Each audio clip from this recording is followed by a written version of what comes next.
En el estoicismo existe una idea fundamental. La verdadera libertad empieza cuando dejamos de ser esclavos de nuestras propias pasiones.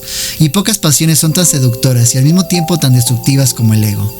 El ego es ese viejo hábito que llevamos dentro, una fuerza que nos hace reaccionar en lugar de reflexionar, defendernos en lugar de escucharnos, imponernos en lugar de comprender. Lo curioso es que creemos que el ego nos protege, que nos da fuerza, que nos ayuda a mantenernos firmes. Pero desde la mirada estoica, el ego es solo una ilusión de control, una niebla mental que nos impide ver con claridad lo que realmente somos capaces de ser y de construir. Los estoicos decían que nada externo puede dañarnos realmente si tenemos dominio sobre nuestro interior. Sin embargo, la mayoría de nuestros conflictos no vienen de fuera, sino de dentro, de nuestras expectativas, de nuestras interpretaciones, de nuestros temores y especialmente de nuestro ego. Cuando el ego toma el mando, dejamos de vivir en armonía con la razón y la virtud, que para el estoicismo son los pilares de una vida plena. Entonces, ¿cómo podemos hablar de libertad si seguimos siendo prisioneros de una voz interna que nos exige demostrar, aparentar y competir? El ego se alimenta de muchas cosas, del reconocimiento, del orgullo, de la necesidad de tener siempre la razón. Pero para los estoicos, ninguna de esas cosas forma parte de lo esencial. Marco Aurelio decía, el orgullo se alimenta de la alabanza ajena, pero la sabiduría se alimenta del trabajo interior. Y es justo ahí donde el ego se convierte en un obstáculo. El ego nos impide aceptar que somos aprendices, nos incomoda admitir que no sabemos algo porque lo interpreta como un ataque a nuestra identidad. Nos obliga a competir incluso cuando la competencia no tiene sentido y, sobre todo, nos lleva a creer que nuestra valía depende de cómo nos perciban los demás. Desde la perspectiva estoica, eso es una trampa. Los sabios enseñan que la opinión ajena es algo externo y lo externo está fuera de nuestro control. Cuando el ego se aferra a lo que no controlamos, sufrimos. Sufrimos porque alguien no nos eligió, porque alguien no nos reconoció, porque alguien no hizo lo que esperábamos. Pero en realidad, todo ese sufrimiento nace de una ilusión, de la creencia de que el mundo debe girar alrededor de nuestras expectativas.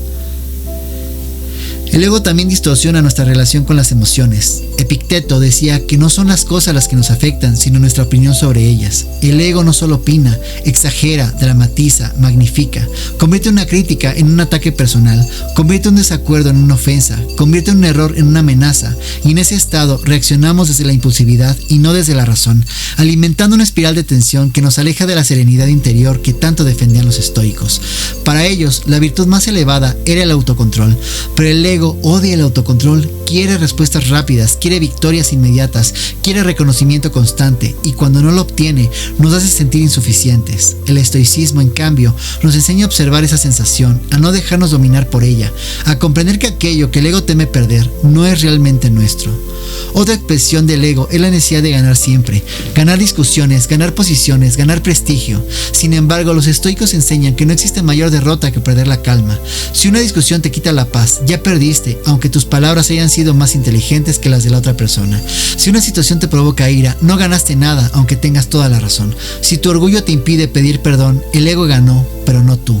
El ego nos desconecta de lo que realmente importa, actuar con virtud, vivir con propósito, cultivar la templanza. Cuando nos domina, nos aleja del aprendizaje porque nos impide reconocer nuestras fallas. Los estoicos tenían un hábito diario, examinar sus acciones al final del día, preguntarse dónde actuaron movidos por el ego y dónde actuaron desde la razón.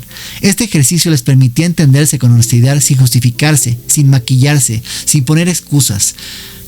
Algo que para el ego es imposible, porque el ego no soporta verse a sí mismo con claridad. En la vida, el ego nos hace creer que valemos por lo que mostramos. El estoicismo nos recuerda que valemos por lo que somos. El ego busca controlar lo externo. El estoicismo nos invita a dominar lo interno. El ego quiere reconocimiento. La filosofía quiere transformación. Cuando empezamos a observar nuestro ego sin juzgarlo, pero tampoco seguirlo, empezamos a recuperar poder. Nos volvemos más conscientes de nuestras reacciones, más dueños de nuestros impulsos, más capaces de elegir cómo responder en lugar de dejarnos llevar por la emoción y el momento. Y entonces, poco a poco, empezamos a liberarnos de esa necesidad constante de demostrar algo. Entender que el ego es un obstáculo no significa rechazarlo, sino reconocerlo. Reconocer cuándo nos domina, cuándo nos limita, cuándo nos aleja de nuestra mejor versión. El estoicismo nos enseña que la verdadera grandeza no se encuentra en imponerse sobre otros, sino en imponerse sobre uno mismo. No se trata de ganar discusiones, sino de ganar claridad. No se trata de quedar bien, sino de actuar bien. No se trata de tener razón, sino de vivir con propósito. Superar el ego es un camino de introspección y de disciplina. Implica observar nuestras reacciones, revisar nuestras nuestras intenciones, cuestionar nuestras creencias más arraigadas. Implica renunciar a esa necesidad de ser admirados para, en cambio, buscar ser auténticos. Implica soltar la imagen que defendemos para descubrir la esencia que somos. Cuando dejamos de alimentar al ego, dejamos de vivir esclavizados por el qué dirán, por la aprobación, por las expectativas, y entonces comprendemos que una de las enseñanzas más profundas de los estoicos, que la paz no depende de lo que sucede afuera, sino de lo que cultivamos dentro. El ego es ruido, la virtud es silencio. El ego es tensión, la razón es equilibrio, el ego es conflicto, la sabiduría es armonía.